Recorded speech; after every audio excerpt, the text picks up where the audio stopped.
Hello বন্ধুরা, Tumpa's YouTube চ্যানেলে সবাইকে স্বাগত। তো আশা করছি সবাই ভালো আছেন, আমিও খুব ভালো আছি। তো ভালো থাকুন, সুস্থ থাকুন।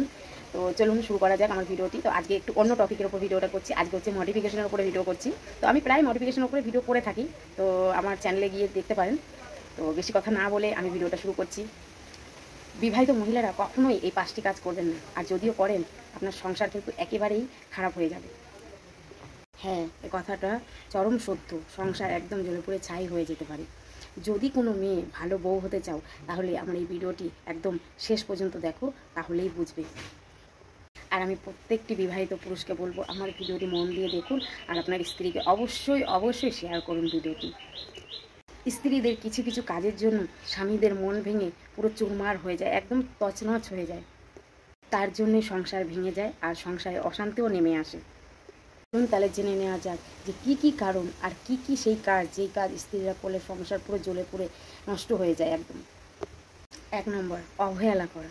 আমি দেখেছি অনেক অনেক মহিলা আছে যারা স্বামীদেরকে অনেক অবহেলা করে, অনেকটাই অবহেলা করে। আপনি যাকে মন দিয়েছেন, যার সঙ্গে সংসার করছেন, তাকে অবহেলা করলে পরে তখন তো সংসারে অশান্তি হতেই পারে, কি ঠিক তো? তাই প্রত্যেকটি স্ত্রীর উচিত স্বামীকে অবহেলা না করা।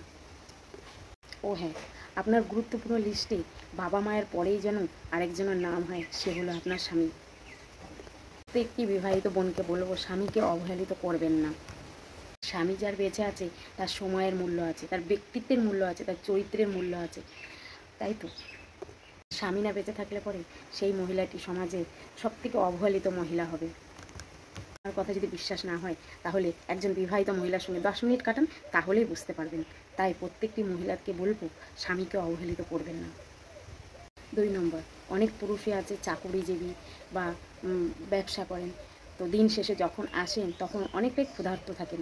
তখন এসে দেখেন বউ কোনো কেয়ারই করছে না, হয়তো ফোন দেখছে, না হলে টিভি দেখছে।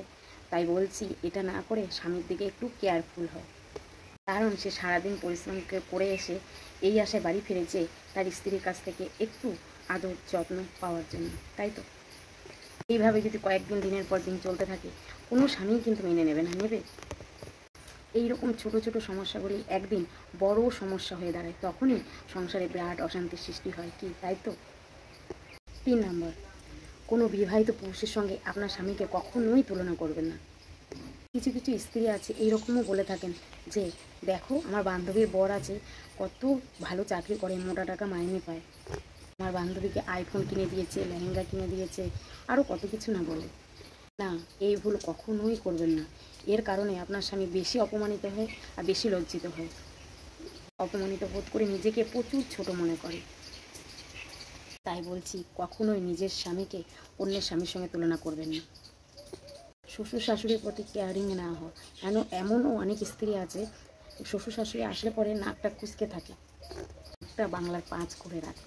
নিজের মা বাবা এলে কতটা না খুশি, কত কিছু আইটেম করে, মাটন, চিকেন, চিংড়ি মাছ, আরও কত কি। শ্বশুর শাশুড়ি যদি ফ্ল্যাটে আসে, চোখ তুলেও তাকায় না, স্বামীর প্রতিও বিরক্তি বোধ হয়। একটা স্বামী ঠিক এইটাই মনে করে যে, আমি যেমন আমার বাবা মাকে সম্মান করি, আমার স্ত্রীর বাবা মাকে সম্মান করি, আমার স্ত্রীও তেমনি আমার মা বাবাকে সম্মান করবে। যখন সে দেখবে যে তার মা বাবাকে সে সম্মান করছে না, একটু স্নেহ ভালোবাসা দেখাচ্ছে না, তখন কিন্তু তার মনে যতটুকু আপনার জন্য জায়গা ছিল, সেটা কিন্তু সরে যাবে। প্রত্যেকটি বিবাহিত মহিলাকে বলছি, স্বামীর যারা রিলেটিভ আছে, বিশেষ করে স্বামীর মা বাবার প্রতি একটি কেয়ারিং হও, আদর যত্ন ভালোবাসা দিতে শিখুন। 5 নম্বর, স্বামীর বিরুদ্ধচারণ করা। এটি একটি খুব গুরুত্বপূর্ণ বিষয়। স্বামীর কথা না শুনে স্বামীর বিরুদ্ধচারণ করে। অনেক মহিলা আছে যারা বিয়ের আগে খোলামেলা পোশাক পরত, বিয়ের পরও সে এটাই করতে চায়, খোলামেলা ড্রেস পরতে চায়। বাড়ির পরিবেশ আর বাড়ির পাশের পরিবেশ দেখে তার স্বামী চিন্তাভাবনা করে, আর যাতে কেউ কটু কথা না বলতে পারে, তার জন্য তাকে খোলামেলা ড্রেস না পরতে দেওয়া। অনেক স্ত্রী কিন্তু এগুলো মানতেই চায় না। আমি বিয়ের আগে যেই রকম ঘোরাফেরা করতাম, খোলামেলা ড্রেস পরে রাত্রে ঘুরে বেড়াতাম, সেই রকমই করতে চাই। কেন করবো না? আমার বিয়ে হয়েছে বলে কি আমি কিছুই করবো না? আমি সেইগুলোই করবো। এগুলো কখনোই করবেন না। এগুলো করা মানে স্বামীর বিরুদ্ধাচরণ করা, স্বামীর কথা না শোনা। এরকম করলে কিন্তু সংসারে অশান্তি লেগেই থাকে। আগের জীবন আর বিয়ের পরের জীবন অনেকটাই আলাদা। বিয়ের আগের জীবন একরকম থাকে, আর বিয়ের পরের জীবন আরেক রকম থাকে।